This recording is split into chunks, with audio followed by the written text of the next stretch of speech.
In this video, I am going to show you how to add contractors in Gusto. So in order to add a contractor on your Gusto, head over and make sure to sign up or log into your account first. You can see in here the people option. So into this, what we can do is you can just head over and click onto this add team member. When you click on that, you will be prompted to add their details. So for example, let's input right here Harry Potter. So this is just an example.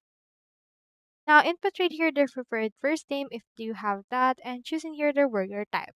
You can choose between employee, contractor individual, contractor business, or an paid team member.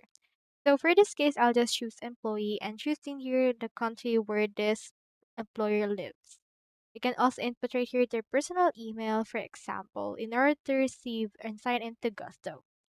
So for example, right here, let me head over and then input their email. And once you have done everything right there, next thing you need to do is to click onto the save and continue.